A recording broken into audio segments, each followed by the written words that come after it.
Okay, so here we got Ruby the 110. Sorry if it's a bit windy, it's quite open there, I just stopped right by my house. Yeah, so 300 TDI engine, 1997. Very standard underneath, other than change of tyres really. Suspension's all standard. A few of the sort of bits on the front were already with it, so the grille and the light guard grille bits was already with it, and also the halo LED lights were with it as well, which is quite handy because I probably would have upgraded the lights anyway because they're like candles. Daytime running lights as well on the halos, on the LED lights. So BFG KO2 all-terrain tyres, 235/85/16, so about just under 32 inches tall. Standard size tyre. Quite happy with them actually. They've been really good on the sort of short green lane trips we've done. The start of this year and the end of last year, they were really, yeah, no problems at all. Just kept the standard pressure in it, about 40 psi, something like that, 45.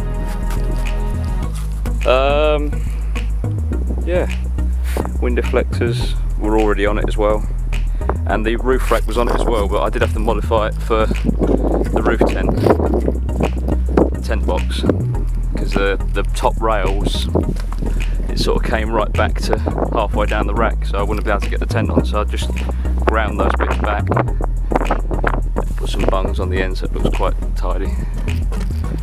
The light bar was also already on it, so lots of things I didn't have to worry about, to be honest. That's like the sun when you turn it on, so it's quite nice and when you're going down a dark lane. I put the CB aerial on there, just took the CB out, the 90 I had before, and it was just a Thunderpole one.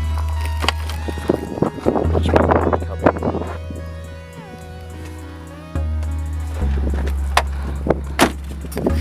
But yeah, I'll go back to the roof again. So I put the Tentbox on, which was I had on the Defender 90 before.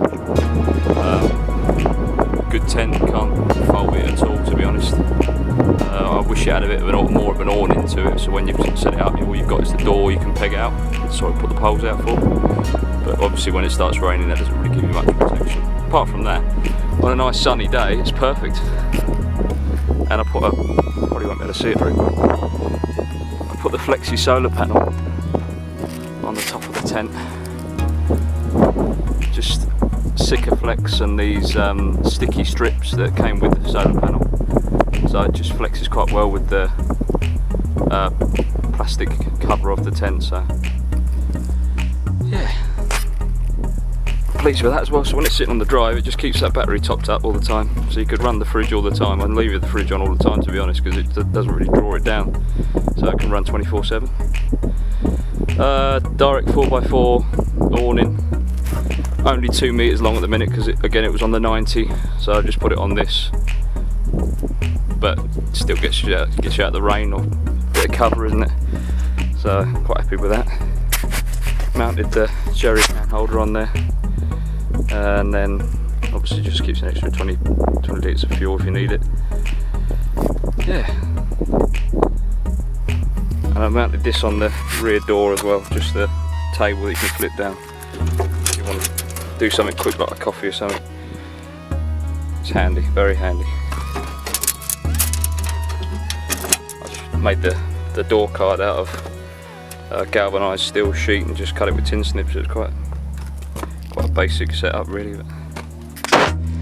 And then on the inside, it had all the rear seats in when I got it. Took them out because I wanted a bit of a longer area for being able to sleep inside if we needed to. Made up a storage shelf. Obviously not the tidiest thing in the world, not going to win any competitions, but it's, you know, it's functional. Just see-through plastic boxes for cooking stuff and herbs, spices, sauces.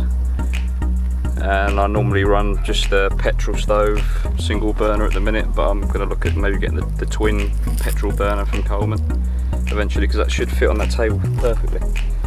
So I'm happy with that. And then fitted the diesel heater. It was already in a case. It came with a case sort of surrounded it with the fuel tank, little 5 litre tank on top. But the only thing with that was the pump was inside the tank and it just resonated through the whole case. So it just thumped every time you was running it. It would just thump, thump, thump constantly. So I just sort of stripped that apart, just put the heater in there, and then mounted the fuel tank outside. Sorry, the fuel pump outside, which is just in there, teed into the main fuel line, and hopefully it should. I haven't actually run the heater for that long, and then tried to start it. We've only just done it the weekend, so yeah, hopefully it won't draw the fuel and start the engine. I'm not going to run it at the same time anyway, so yeah. Back into the inside again just before I go start rabbiting on going around the front. There's the fridge in there. I'll just go and show you that from the side door.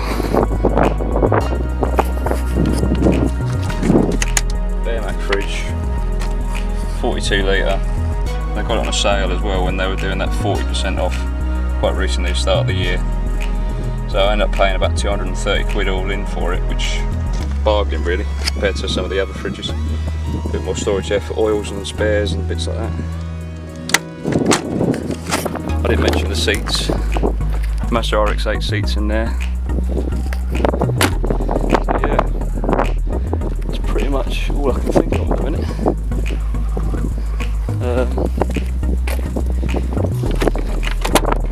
Just keep the water tank in there, water keg in there. But yeah, to be honest, it's just a bit more storage space under there. It's a bit of a mess at the minute, it's not very well organised at the minute. I normally put the steering and pedal lock under there when I'm parked up. But yeah, I've got this bed frame that I put together that is, you know, is what it is. 2x1 all the way along, and then just ply sheet. So ply sheet along there, so basically like slides out, so you can slide it all the way out and turn it to a bed. So it's in sofa mode at the minute, and then you just slide that out, and that makes a small double, I'd say.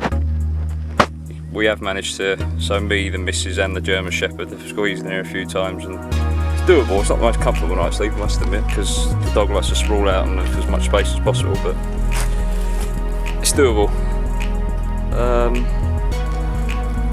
Can't think of a lot else. I've just put that light in over the week, or was that last week? Yeah, I put that light in last week, so that's just running off the auxiliary battery, because I was running these interior lights, but obviously they're just going to draw the main battery down, so it wasn't any good.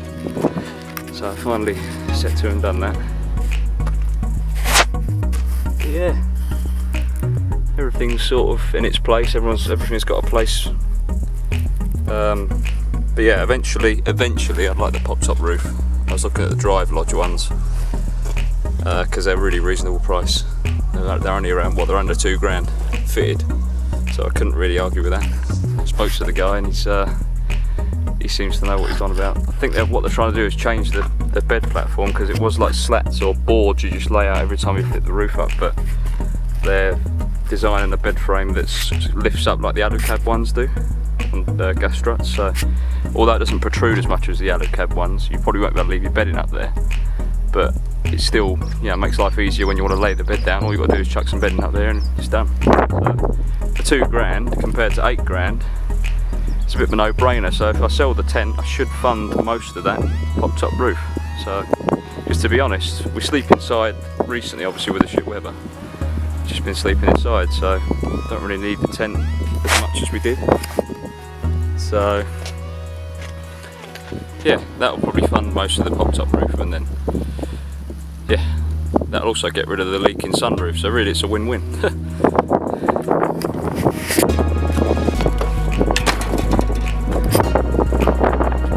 Rear step. I'll put a rear step on that cross member.